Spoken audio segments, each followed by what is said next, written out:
Hello and welcome to another installment of Metallic Reviews, the show where I take an honest look at the harder, heavier side of music and give it an honest rating. Today, we're continuing a trend here on the show, namely reviewing bands that haven't put out albums since 2016. I mean, we had Dark Funeral 2 weeks ago, we had Animals as Leaders last week, and now we have our third in a row. It's getting a tad bit trendy around here for my tastes, and another change you may notice is that it's audio only today, as I am attempting to save space and manage disk files on my laptop. So we're just going to be audio only today. That is a trend that will not continue. And hopefully, the trend of nobody releasing an album since 2016 won't continue either, because as we all know, trends in metal don't generally mix. Anyway, we're also digging into the progenitors of the djent genre, whether they like it or not. Yes, it's Meshuggah, and their new album Immutable, released April 1st on Atomic Fire Records. It's their first release on this brand spanking new label, which has kind of swallowed up a ton of big-name outfits. We kind of covered that in the Amorphous review. They've also got Halloween, Opeth, Sonata Arctica, etc. Just a big names are signing with this label. So, how did Meshuggah do on their debut voyage on this new label? Let's find out. The album is, well, it's complex. I'll give it that. It's very complex. You know, I've always thought that this band would be better named as Meshuggah or Meshuggah, as that's really all there is to be found here. These guys chug harder than a train. Now, that's neither here nor there. It's just simple fact. However, the chugging isn't all there is. The band take time on a few songs to craft some atmosphere into the background of the soundscape.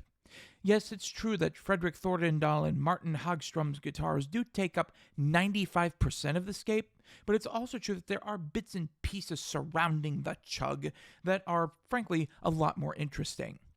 I've also got to give it up to Tomas Hake, who once again shows why he's one of the best drummers in the genre today.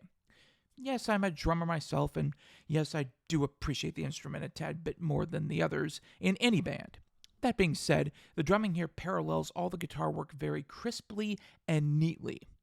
I've come to expect nothing less from the owner of the biggest kit in the world with only one top tom.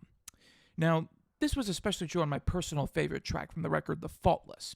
It seemed that Hake, Thordendal, and Hagström were working in tandem to create something rather fascinating. Think metalcore with only one kick drum, and you've got the general idea. Toss in Dick Lovgren's bass and Jens Kidsman's solid vocals, and it makes for one heck of a track. There were other good songs on here as well. I dug Phantoms for the aforementioned background ambience, which helped carry the overall guitar column forward. All three instrumental tracks, yes, I said 3 instrumental tracks, were great, but my favorite was album closer Past Tense.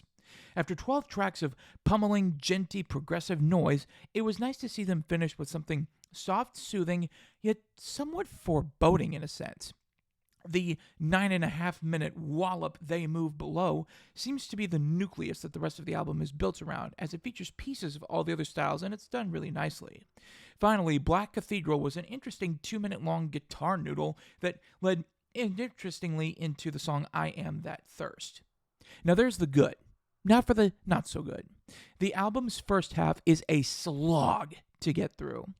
I tried to listen to the album while I was running, and I nearly had to stop when opener Broken Cog felt just like its title, namely a piece of the machinery that just doesn't quite fit.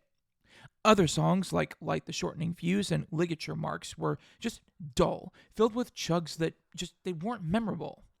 In short, with the exception of maybe Phantoms, the first 6 tracks went in one ear and out the other. After They Move Below, Kaleidoscope is another rehash of that first 6. It just doesn't work. Thankfully, the rest of the back half is good to great, because the first little bit, with a couple exceptions, was duller than bad comedy. I'm serious, folks. All in all, Immutable was an okay album. It wasn't great, but it did have some stuff that I'd return to. There's nothing on here that's out and out terrible. Some of it is Meshuggah at their dull, chunky best, and then there's some where they allow themselves to branch away from their center just a little bit.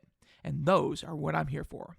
Immutable by Meshuggah gets a solid, but nowhere near spectacular 3 out of 5. Thanks so much for watching. Click like and don't forget to subscribe for more metal reviews. Next week, we'll be back on video, and we're going to be heading into German thrash metal territory. No, it's not Creator, although we will be going over their new one later in the year. It's Destruction and their new album, Diabolical. I hope you'll join me.